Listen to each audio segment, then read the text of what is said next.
भारत ने अब हमला किया तो जो थिएटर ऑफ रिटेलिएशन है वो बहुत खतरनाक होने। वो कह रहे हैं कि हम भारत के डीप इनसाइड जाएंगे और मल्टी डोमेन ऑपरेशन तो होंगे ही होंगे, लेकिन जो असल चीज है कि whole of India is the target.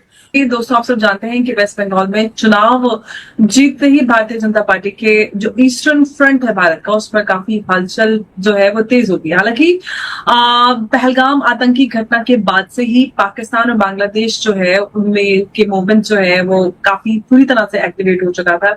साथ ही जो चाइना एंगल है वो भी हम यहाँ पर अलग नहीं कर सकते। और अब तो नेपाल भी धीरे धीरे वो कुकर की सीटी जो है ना वो तैयार हो। 20% तेल जाता है स्ट्रेट ऑफ हॉर्मुज में पूरी दुनिया का, ऑयल एंड गैस 20%। ईरान की वो कैपेबिलिटी कि वो स्ट्रेट ऑफ हॉर्मुज को इंडेफिनेटली ब्लॉक कर सकता है। अब 2 महीने से तो कर ही रखा है उसने, वो कह रहा है हम 6 महीने और कर देंगे। लड़ाई से क्या समझते हैं कि पाकिस्तान की नेवी जो है माशाल्लाह हम अक्सर तजर्बे भी करते रहते हैं और सुनने में आया कि इंडिया अपना एयरक्राफ्ट कैरियर बचाता फिरा मार्का हक के दौरान, और वो छुपाते फिरते थे, कभी उसको कहीं लेके जाते थे, कभी कहीं लेके जाते थे। But sir, overall give us a strategic analysis, what do you make? जारी किया है कि भाई 45 दिन की जो समय सीमा है, वो जो बॉर्डर है पोरस, उसको बंद करने के लिए अमित शाह जी ने दी है। और इसके चलते जो है जो ढाका है वहां पर काफी बेचैनी हो गई है। और तारिक रहमान से लेके बांग्लादेश के फॉरेन मिनिस्टर्स तक सबके एक के बाद एक बयान आ रहे हैं। और कल बीएसएफ ने 2 बांग्लादेशी तस्करों को गोली मारी, जिसकी वजह से तारिक रहमान का भी स्टेटमेंट आया कि हम भारत के साथ दोस्ती वाले रिश्ते चाहते हैं, लेकिन भारत ऐसा कर रहा है जिससे रिश्ते खराब हो सकते हैं। जय हिंद, वंदे मातरम। दोस्तों, जैसा कि आपको पता ही है कि इस बीच में ना चाइना, बांग्लादेश, पाकिस्तान ये सभी मिलकर इंटरनेशनल लेवल पे एक बहुत बड़ी मीटिंग हाईलाइट कर रहे हैं। कारण क्या है कि जब से वेस्ट बंगाल में इलेक्शन हुआ है तब से भारतीय राजनीति के साथ साथ जो भारतीय पड़ोसी देशों की राजनीति है वो तगमगा गया है। चाइना इंटरफेयर बार इसलिए कर रहा है क्योंकि बांग्लादेश में उसके खुद के इंटरेस्ट है। चाइना के बांग्लादेश के पास से जो म्यांमार से एक रोड लाइन है, फिर पाकिस्तान से रोड लाइन है, तो कहीं ना कहीं इंडिया उसको काउंटर ना कर दे, इसको लेकर पाकिस्तान जो है, पाकिस्तानी मीडियाओं से पता चल रहा है कि वो वॉर के प्रिपरेशन में लगा हुआ है। और कहीं ना कहीं इस बीच में उतला थपली हो, इसको लेकर भारत में बहुत बड़े एक्शंस करने वाला है और भारत के खिलाफ साजिश करने वाला है। इसीलिए जो बीजेपी गवर्नमेंट है, इंटरनेशनल वॉर को देखते हुए ईरान वगैरह टाइप के कि ऑयल की प्राइस ज्यादा बढ़ ना जाए, उसको लेकर काम करना शुरू कर रही है। और इसके साथ जो है सबसे बड़ी बात यह है कि इंडिया ने अपना सबसे बड़ा मिलिट्री एक्सरसाइज लॉन्च कर दिया है, जिसके बाद कई जो पड़ोसी राज्य हैं, पड़ोसी देश जो है, उनके अंदर दिक्कतें उत्पन्न हो गई हैं। और वेस्ट बंगाल का इलेक्शन अब पता चल रहा है कि बीजेपी को जीतना काफी जरूरी क्यों हो गया था, क्योंकि ममता बनर्जी ने वेस्ट बंगाल में किया, लेकिन ऐसे गतिविधियों को ही बढ़ावा दिया जिससे देश को तोड़ने की ताकतें मिल जाती है विदेशी शक्तियों को, जैसे कि कांग्रेस के टाइम पे हुआ करता था कश्मीर पर आतंकवादी हमला। लेकिन इंडिया भी इस बीच में प्रिपेयर हो चुका है वॉर के लिए। और अगर पाक की तरफ से, चाइना की तरफ से या बांग्लादेश की तरफ से एक भी वॉर की प्रिपरेशन की जाती है तो बहुत डीपली लड़ाई होगी। इसमें जो पाकिस्तानी चीफ है उनकी जो बयान है वो कह रहे हैं कि इस बार अगर वॉर होता है तो इंडिया के हम डीपली होकर मारेंगे। तो ऐसे आपने बयानोबाजी कई बार कर रखा है और पता है हकीकत में कि एंड में पिटता कौन है। हाँ, फेक नैरेटिव्स में आप भले जीत जाओ, लेकिन रियलिटी तो यही है कि आप और आपकी पूरी कंट्री पिटती थी, पिटती है और पिटती रहेगी। बाकी दोस्तों, मिलते हैं वीडियो के एंड में। और वीडियो पसंद आ रही तो प्लीज हाइप का बटन दबा के लाइक, शेयर, सब्सक्राइब जरूर करा करें। मिलते हैं वीडियो के एंड में। पाकिस्तान के चीफ ऑफ डिफेंस फोर्सेस ने कहा है कि अगर भारत ने अब हमला किया तो जो थिएटर ऑफ रिटेलिएशन है वो बहुत खतरनाक होने। वो कह रहे हैं कि हम भारत के डीप इनसाइड जाएंगे और मल्टी डोमेन ऑपरेशन तो होंगे ही होंगे, लेकिन जो असल चीज है कि whole of India is the target. What do you see, how do you see this madam? जो इंडिया हर 2, 4, 5 साल ये एडवेंचरिज्म करता है, आखिरकार पाकिस्तान ने ये सोच लिया है कि अब इनको ऐसे काम नहीं बनेगा।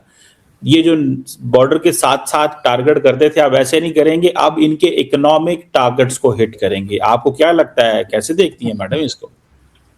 देखिए सर, लड़ाई झगड़े का तो अगर आप बढ़ाना चाहें तो आप जितना मर्जी चाहे बढ़ा सकते हैं, और सबसे दुनिया का आसान तरीन काम है कि आप किसी इंडिविजुअल के साथ हो चाहे किसी कंट्री के साथ हो, अगर आप लड़ाई को बढ़ाना चाहें तो आप हर तरह से स्टेटमेंट्स दे दें, अटैक कर दें, कुछ भी कह दें, और लड़ाई बढ़ती चली जाती है। जहां तक मैंने अभी कुछ देर पहले, बल्कि आज ही मैंने आपका एक क्लिप देखा था जो कि मुक्तदिर खान साहब के साथ था, और वो तो बिल्कुल ही एक अलग पिक्चर दिखा रहे थे कि जो पाकिस्तान में जश्न मनाया जा रहा है, कई दिन से चल रहा है कि जी हमने बड़ी लड़ाई जीत ली थी। वो हाथ में जो लड़ा, what's your take on that sir? अगर मैं ये कह सकूं चीमर साहब कि सिर्फ पाकिस्तान नेवी नहीं बल्कि एडमिरल साहब, आपको पता है हमारे एम्बेसडर सऊदी अरेबिया में रहे हैं और बहुत सारी ऑर्गेनाइजेशन को हेड किया। अगर ये ओवरऑल भी जरा थोड़ा सा स्ट्रेटेजिक लेवल पे भी का जो ये पूरा हुआ है सिलसिला, और फिर पाकिस्तान नेवी का भी ऑफ कोर्स बताएं। जी शुक्रिया सर। जी बिस्मिल्लाहिर्रहमानिर्रहीम, बहुत शुक्रिया। पहले जैसा एम्बेसडर एजाज ने कहा, मैं ओवरऑल कॉन्टेक्स्ट पेश करूंगा। मेरे अपने ख्याल में जो मार्का हक था एक क्राउनिंग मूवमेंट था for Pakistan as a nation, एक मूवमेंट ऑफ ग्लोरी है which we continue to reap benefits out of our superlative performance जो कि हमने मार्का हक में दी। जब मैं इंडिया की तरफ से देखता हूं तो मैं ये समझता हूं कि उनके लिए कॉइंड दिस टर्म एक मल्टी डोमेन स्ट्रेटेजिक एम्बैरसमेंट हुई। तो आप इसको मार्का हक को 3-4 एंगल से देख सकते हैं। डिप्लोमेटिक एंगल से देखा जा सकता है, साइबर वॉर और इंफॉर्मेशन वॉर के हिसाब से देखा जा सकता है, मीडिया की वॉर से देखा जा सकता है, and obviously there is a nuclear domain, और साथ ही साथ मिलिट्री स्ट्रैटेजी के हिसाब से देखा जा सकता है। तो आपको पता होगा कि doctor Cheema knows more than I do कि विद रिस्पेक्ट टू जो मीडिया का उनका नैरेटिव था वो बिल्कुल उनका, यानी कि जिसे कहते हैं ना कि मुंह के बल वो गिर गया। जो उन्होंने एक वॉर हिस्टेरिया कायम किया हुआ था और एक जो फेक न्यूज का एक बाजार गर्म किया हुआ था, उस पे जो जितनी एम्बेरसमेंट उनको इंटरनली और इंटरनेशनली हुई, चीमा साहब इस पे कमेंट कर सकते हैं। डिप्लोमेटिकली हमारे जो ट्रस्टेड दोस्त थे जिनमें तुर्की, सऊदी अरेबिया और चाइना शामिल है, और बाकी ममालिक जितने भी खिते के हैं और खिते से बाहर भी हैं, उन्होंने पाकिस्तान के साथ न सिर्फ पाकिस्तान के नैरेटिव को फॉरवर्ड किया बल्कि पाकिस्तान की भरपूर डिप्लोमेटिक और दूसरी तरीके से मदद की। एज फार एज न्यूक्लियर या मिलिट्री स्ट्रैटेजी इज कंसर्न, तो मैं ये समझता हूँ कि पाकिस्तान के ओवरऑल मिलिट्री स्ट्रैटेजी के 2 दौर है। एक दौर जो कि 1998 से पहले, before we went overtly nuclear, और एक दौर है जो कि उसके बाद।